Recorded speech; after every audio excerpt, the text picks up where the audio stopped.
Good morning guys! Ayan, good morning. Ayan, nandito kami ngayon sa Marco. Kung saan, ayan, punta kami ng Poland. Kasama ko dyan ang aking sister na si Ate Grace. Hindi pa mapakita. Nasaan ba siya? Dapat. Dora na naman. Dora. Ayan, lumabas muna ako para makasimoy ng hangin kasi nga medyo maalon ng time. Sobrang nakakahilo sa loob. Masusuffocate ka at medyo aircon. Ayan ang alon ng kadagatan. Sobrang medyo naman, hindi naman sobrang, medyo maalon. Pero dun sa may bandang gitna talaga, ramdam mo parang lalabas lahat ng ano mo, ng alam mo na. Yun, basta alam yun na yun. O, diba? O, yan pa. Tingnan muna natin ang kadagatan. Medyo maalat talaga siya. Yan. Tagal oh. Tagal yun dyan. Tagal ang shots mo dyan ha. Hindi ba? Oh, ano na, tagal. Ayan, may dumaan pang bata.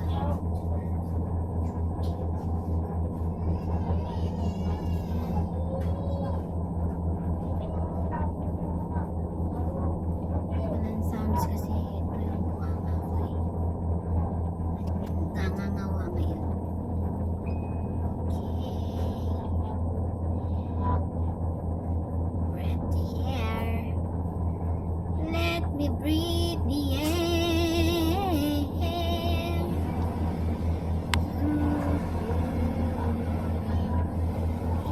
Ayan, maya. Ayan, nandun na kami sa Kabayanan. Ang tagal naman ang video na to. Nakikinig tuloy ako. Dahil pala nag-edit ko yung medyo. Tatagalan tayo sa ano na to. Dito sa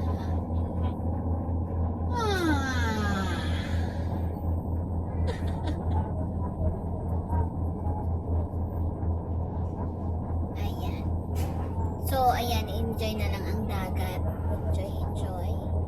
At ipapakita ko sa inyo yung bahay namin. Ito, sa bayan. Ayan, sa dos. Sa dos kung tawagin, sa dos. Paikot-ikot. Ayan. O, diba kahit naman nasa probinsya, mahalaman pa rin kami. Si ate, mahalaman talaga. Mahilig talaga siya sa halaman. Ayan, ang aking sister, si Ate Evie, and si Ate Grace. Ayan.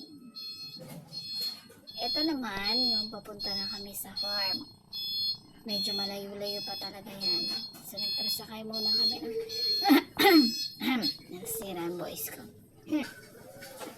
Sakay muna kami ng tricycle kasi medyo malayo-layo pa yung totoong lakad para makapunta ka sa farm.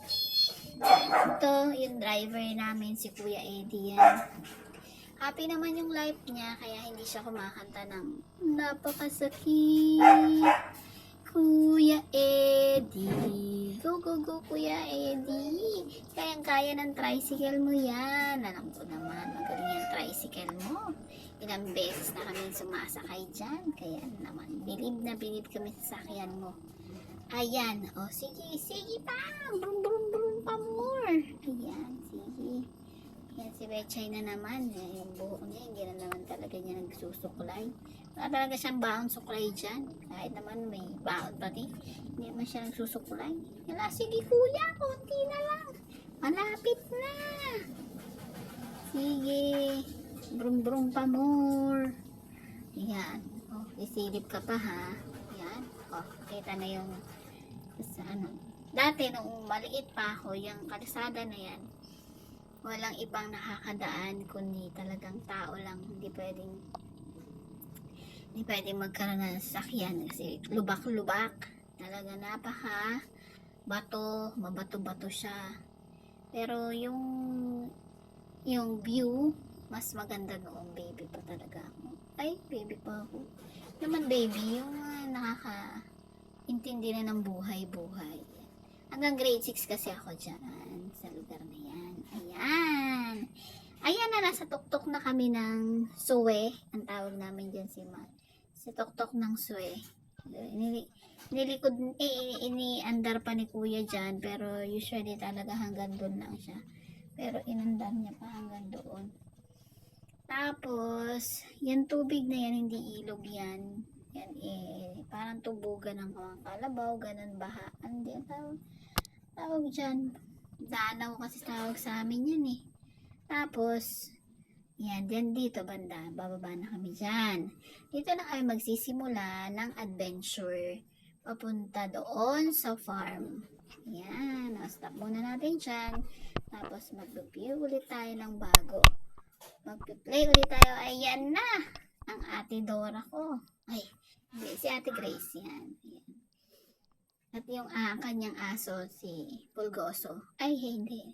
Si Chichay. Si Chichay. Ang favorite dog of all. Of all. Ayan. Nung pumunta kami dyan, sobrang lakas ng ulan. Grabe.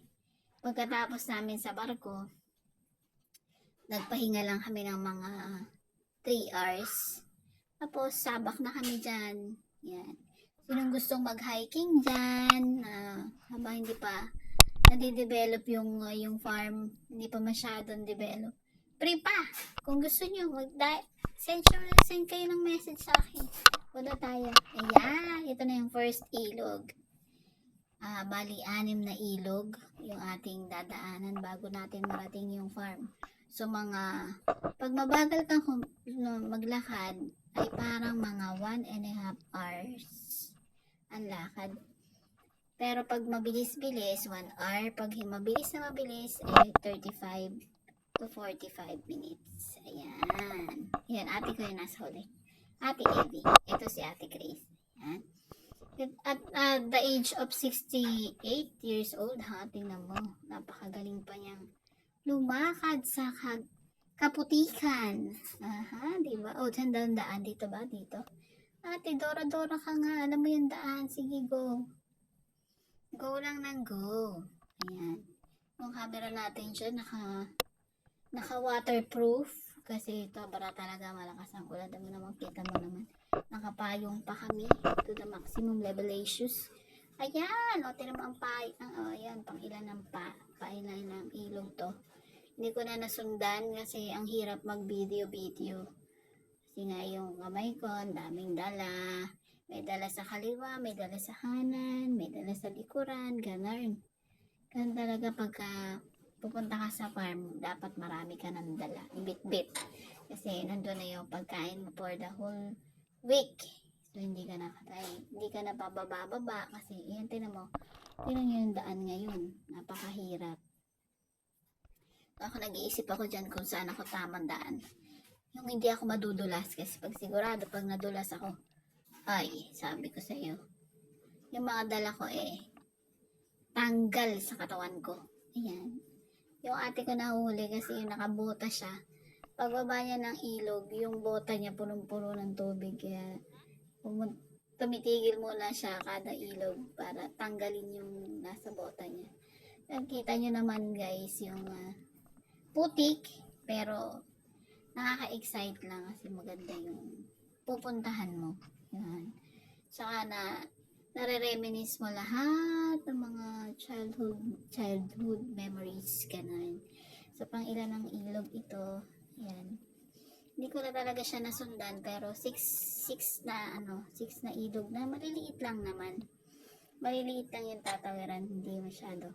Kasi nga medyo madumi. Malabo yung ilog. Ay, ang galing ng chichay namin. Naanod, Malabo yung ilog kasi nga sobrang lakas ng ulan.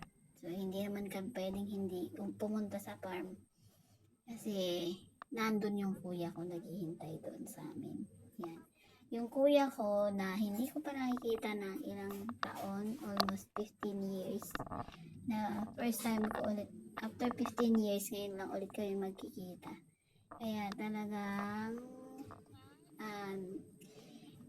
sinabi ko na sa mga batuta ko na talaga na, please ma'am, bigyan nyo naman ako ng chance, makita ko yung kuya ko. Para naman magkasama-sama kaming magkakapatid. Ayun, ganon. So, yan. Ito na naman yung daan. Ay, malapit na tayo sa bahay namin. Bahay sa farm. Ito, part na ng property ng El Pero Farm. Yung kabilang side ay hindi. Ito lang. Yan. Alam na ni Chicha yung daan kung paano, kung saan siya pupunta. Pero dito kami sa kabilang side dumaan. Doon siya sa kabila. Kasi maputik doon. Ayan, babalik ako. Babalik. Bumalik ka, bumalik ka, bumalik ka, bumalik. Sabing bumalik. Ayan, bumalik na. Kasi nga, ayan, ate ko yun. Dami yung dala, promise. Every time na pupunta siya ng farm, dala niya na lahat yung supply niya from Monday hanggang Saturday. Kasi Saturday ng afternoon, babalik na ulit sila doon sa bayan para bumili na ulit ng supplies. Then Sunday ng hapon, babalik na ulit sila dito. So, para din sila ng ibang katauhan kasi dito usually sila rin na magkakasama ang nagkikita-kita doon. Wala kaming ganong kapitbahay. May kapitbahay kami, isa yung caretaker ng isang farm din doon. Hindi naman pumupunta yun sa amin. So, yan, ito yung kuprahan ng tatay namin na pinagawa ni ate Evie kasi bumabagsak na siya. Wala na siyang bubong. So ngayon, bago na yung bubong niya. Saka maganda na siya. Tapos nagpagawa pa siya dyan ng hagdanan para pagkatulad ng panahon ngayon may maputik, hindi mahirap umakyat. O diba, nagsasalita pa ako dyan pa hindi ka makaririnig. Ako ang naririnig ngayon, huwag kang manadyan. Ayan, papakita na yung yung hagdanan. Ayan.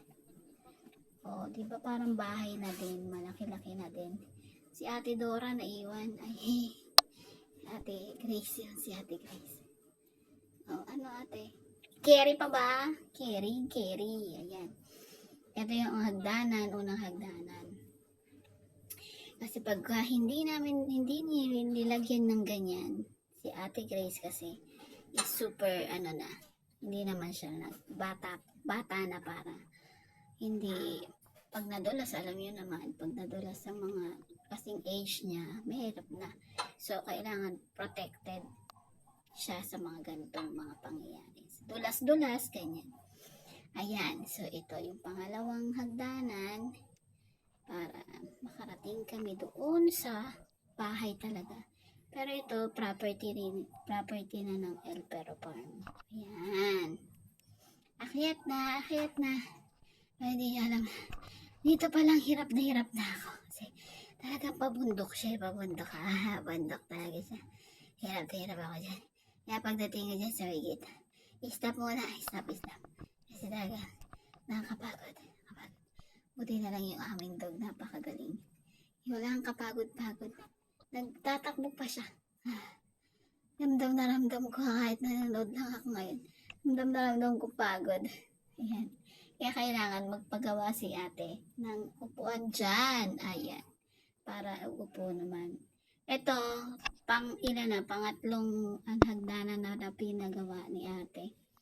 Kasi nga medyo talaga maputik din dito. Kung hindi pinalagyan ng hagdanan, mag-i-slide ka na lang. Makikita mo lang doon ka na sa baba. So, yan. Pinalagyan ng hagdanan dyan. Tsaka tulay. Ayan, hindi pa maganda masyado yung tulay, pero pwede na. Pwede ng daanan. Mas maganda sana dito maggawa sa kabilang side, sa right side ng tulay. Diretso na doon sa bahay. Pero, medyo malaki pang kagastusan yun. Kaya, dito na lang tayo. Ayan. So, pinalagyan din ng hagdanan dyan para hindi madulas. Lagi kasi doon natudulas si Ate Grace sa kabila. Naalala ko si Ate Grace, pababa pa lang kami, nadudulas na siya. Kaya ngayon, ayan. Maganda na yung pagbaba niya. Ayan, diba? Ganun talaga. Ayan, excited na ako kasi makikita ko na yung kuya ko. Yung kuya ko is pinaka-youngest siya sa boys. Ako naman yung pinaka-youngest talaga. Overall impact. Tapos sa girls, ako talaga yung pinaka-bunsoy. Bunsotil. Sutil talaga eh. Oo, yan. So, galing, galing, galing, galing. Bilis-bilisan mo na. Betcha, bilisan mo ang paglakad. Para makita mo na yung kuya mo. Ayan, o, diba? Isa din sa reason nga, katulad sabi ko kanina, na kaya gusto ko talaga umuwi dahil hindi ko na nakita yung kuya ko noon, matagal na. So ngayon ulit siya nagpunta ng Pulilio. Yan talaga, sa Pulilio pa niya na gustuhang bumalik. So ito na yung pagkakataon namin para magkita kami. Ayan. Ito nga, gamit ko pala dito yung camera na sports camera ba yan? Para kahit umuulan siya, kahit anong yun, basta mura lang naman yan sa Lazada. Yay! Lazada sponsor ba? No. Ayan, malapit na kami. Kuprahan ulit yan. Kuprahan. Gagawa ako ng documentary para sa pagkukopra kung paano magkopra, paano step by step na ganyan. So, abang-abang lang kasi medyo mahirap mag-compile ng mga pangyayari. Yan. O, ayan na. Si Chichay papunta na sa aming kabahayan. Ayan. Talaga sobrang putik. Nasabi ko sa inyo, kung hindi malakas ang loob ninyo na magganyan at may kaartihan kayo sa katawan, itong lugar namin hindi nyo magugustuhan. Pero kung kayo yung tao na adventurous kayo, gusto niyo ng nature, gusto niyo ng magandang peace, yung peace of mind nyo talaga, makukuha nyo talaga dito. Walang internet, ang source lang ng kuryente, solar lang. So pag ganitong maulan, wala kayong ilaw, ganun. May ilaw man, pero hindi siya katulad nung talagang maliwanag na maliwanag. Kasi pag sobrang lakas naman ng ulan, ng init pala. Sobrang lakas naman ng kuryente. Ayan, ito na, nasa gate 1 na tayo. Meron gate 1, 2, and 3 yan. Sa kabilang side yung 3. Sa gitna naman yung 2. So, ito na. Pasok na kami. So, misigaw ako dyan, pero hindi marinig ni Amang Egay. So, yung si Mang Egay, si kuya ko yun. Naandun siya sa bahay niya, nagagawa siya ng kung ano-anong ginagawa niya. Kasi niinip, nag-isosolo kasi siya eh. Tapos, ayan, punta na kami. Ito kusina, yung unang kubo, kusina yan. Dirty kitchen. Pero malinis naman siya. Ayan, ito na yung aming mga dogs. Ayan, meron kaming 5 dogs dyan. Meron ako isa dito. So, pag nagsasama-sama sila dun, so 5 plus 1 is 6. Ha! Ang galing na ako sa math. Ayan, that's Snowy. O, diba? Baba mo na yung mga gamit kasi talaga sobrang mabigat na. Pagod ako. Pero meron ako sa katawan, meron ako sa harapan, meron ako sa likod. May bit-bit pa ako, may camera ako. O, diba? O, ang ate ko, diba? Ang napakadami din dala. Meet ko na yung kuya ko. O, pumunta ka na doon, Betchay. Nandun yung kuya mo. O, pumunta na mo. Punta na. Ayan. Punta na doon. Nasaan ba yung kuya ko? O, papunta na siya dyan eh. Oo. O, diba? Ang dami namin dala. Ayan. Pupuntahan ko na yung kuya ko. Oo. Kasi nga, tagal ko nang di nakikita niya. Ay, naku, embrace kami talaga to the max. Kasi nga, sobrang nimiss ko na siya. Nag-aaway kami niyan, pero nagbabati din kami. Siyempre, loves namin ng isa't isa.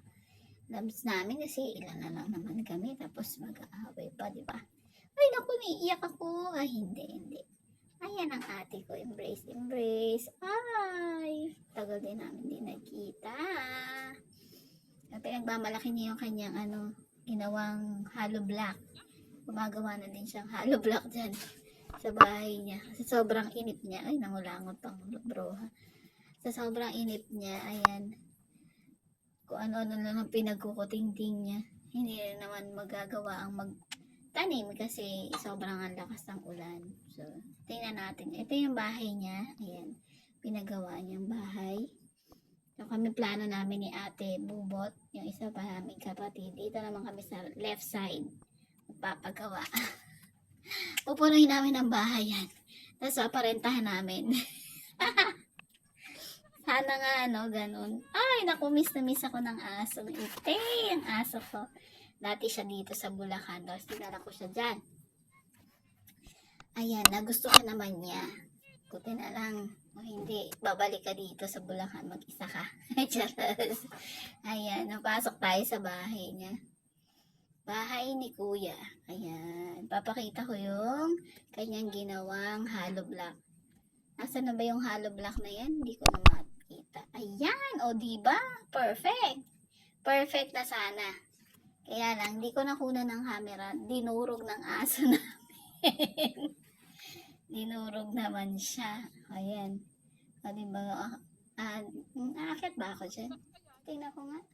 Umakit. Ayan. Yung may lona na yon gagawing CR. Hindi pa to na ayos eh. Tapos yung mesa na yan, gagawing game. Alam niyo yung game. Mahjong. Mas talagang mahihilig ang mga kapatid ko sa mahjong. So, bumili pa si Ate Grace ng mahjong set para pagdating dyan, meron silang lalaroin. Sila lang namang 4 kasi hindi naman ako magaling doon. Tuturuan daw ako, kaya lang hindi ko talaga magawa kasi nagbibideo ako. Yan, ako yung mga ganitong bagay. Yung mga magbibisyo, ganyan. Ako yung mga nagpipicture. Ako na lang doon. Hindi ko na yung ibang gawain na yun kasi hindi naman ako magaling doon. Wala naman din naman na tayaan yung mga yan. Kaya wala, kahit matalo ka. Wala namang mawawala sa'yo. Laro lang talaga. So, sino ba naman dadayo ng laro ng mahjong dito? Napakahirap ng daan. O, diba? Akyat tayo, girl. Ayaw niya umakyat. Nagkwentuhan na lang kami dyan. Aakyat na kami. Yan, pakita ko yung mahjongan. Yan, pang-apatan niya. Siyempre, 4. Sa mga nakakaalam ng paano mag-mahjong, ayun, ganyan yung mesa niyan. Na sobrang bigat. Ewan ko anong ginamit. Ito naman. Wala talagang suklay. Kahit anong gawin, walang suklay. Ito na. Nasa taas na kami ng bahay ni Kuya. Hindi na cleaner yung cleaner. Basta yung parang pakinis ba? Ang na-cleaner lang dyan itong terrace. So, pero in fairness yung salamin talaga yung bintana niya. Hindi man kagandahan yung mga sa bubong na ganyan. Wala pang ceiling pero maganda na. Maganda naman nakasalamin siya. Ang sarap matulog kahit wala pang pintuan. Ayan, so dun sa bandang sa right side, bandang baba dyan, nandyan yung ilog. Ito ang solar source ng aming kuryente dito sa kabundukan, sa farm. Tapos, yun, may itim na yan yung lagay ng tubig. May tangke dyan para naman sa tubig namin supply. Ayan, so, parang hindi mo rin mamimiss ang kamay nilaan kasi parang masarap kasi dito, masarap sa feeling. Hindi, parang iba yung ewan ko lang kung gano'n din sa iyo, pero ako kasi yun yung naramdaman ko. Ayan. Ay, bumalik ako dito sa bangka. Bakit bumalik na ako dito? Tapos na ako dito Oh my gosh. Stop na natin. Nga, ayan na, bumalik na naman tayo sa karagatan, mga kapatid. Ano ba yan? Hindi pa talaga marunong mag-edit sa pasensya na guys. Alam niyo naman, nagsisimula pa lang tayo. So, kailangan nating mag-aral para mag-edit. Bumalik na lang tayo sa karagatan. Tapos na nga tayo dyan, nasa kabundukan na tayo kanina. Anyway. Hanggang dito na lang guys. Babalik na naman tayo ulit mamaya sa karagatan. So, patapusin na natin talaga. Kasi, kahit yung boses ko ayaw na gumana. Sisira na talaga. Papunta na tayo sa robot. Ayan. So, hanggang sa susunod, abang-abang lang sa update kung paano, nasaan na ba